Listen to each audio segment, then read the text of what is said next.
Italia. Año 1567. En la ciudad de Cremona nace un niño llamado Claudio Monteverdi. Nadie lo sabe todavía, pero ese niño cambiará la historia de la música.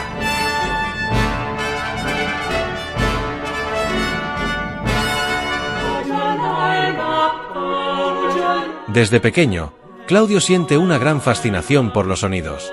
Estudia con Marcantonio Ingeneri, el maestro de la Catedral de Cremona. Allí aprende a cantar, a escribir música y a escuchar con atención cada detalle. Con solo 15 años, ya publica su primer libro de composiciones.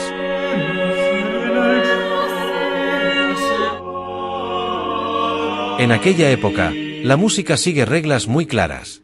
Los compositores del Renacimiento buscan equilibrio, orden y belleza perfecta.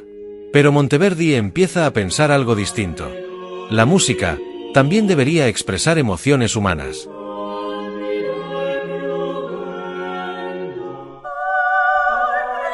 Así que comienza a experimentar. Introduce notas inesperadas. Cambia las armonías. Hace que la música suene más intensa, más dramática. Algunos músicos se escandalizan. Pero Monteverdi lo tiene claro. La música debe servir al sentimiento.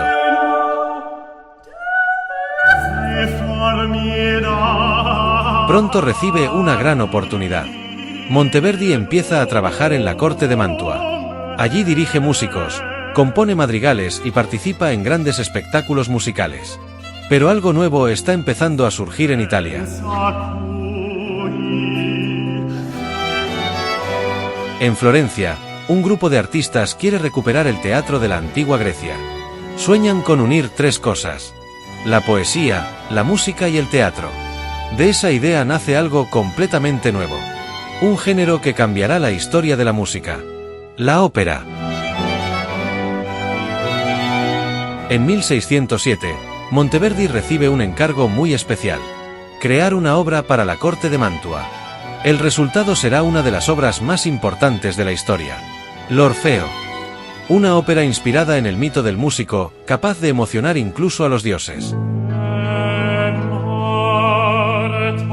Cuando se estrena la obra, ocurre algo extraordinario. La música ya no es solo acompañamiento. Ahora cuenta la historia.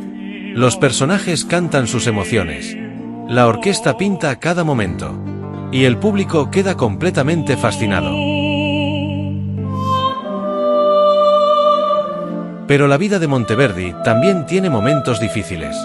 Su esposa muere muy joven. Y Claudio queda profundamente afectado. Durante un tiempo, su música se vuelve más intensa, más profunda y más humana.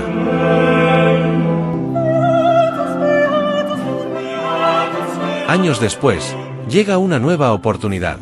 Monteverdi es nombrado maestro de capilla de la Basílica de San Marcos, en Venecia, uno de los puestos musicales más importantes de toda Europa.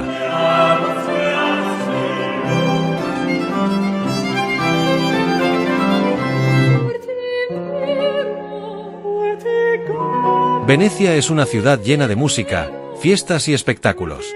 Y allí sucede algo revolucionario. Se abren los primeros teatros de ópera públicos. Ahora la ópera ya no es solo para reyes y nobles. Cualquiera puede comprar una entrada.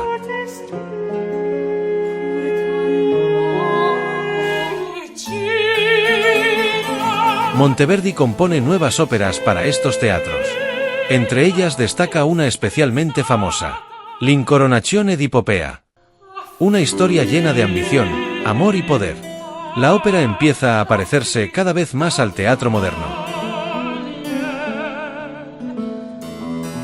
Gracias a Monteverdi, la música cambia para siempre.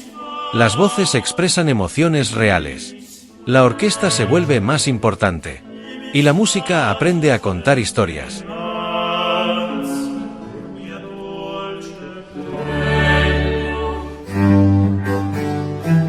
Por eso muchos historiadores dicen que Monteverdi fue dos cosas al mismo tiempo: el último gran compositor del Renacimiento y el primer gran compositor del Barroco.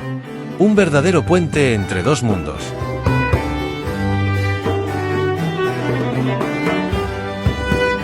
Cuando Monteverdi muere en 1643, la ópera ya se ha convertido en un espectáculo fascinante. Hoy sigue viva en teatros de todo el mundo. Y todo comenzó con una idea muy sencilla: que la música podía hacer algo extraordinario: contar historias que llegan directamente al corazón.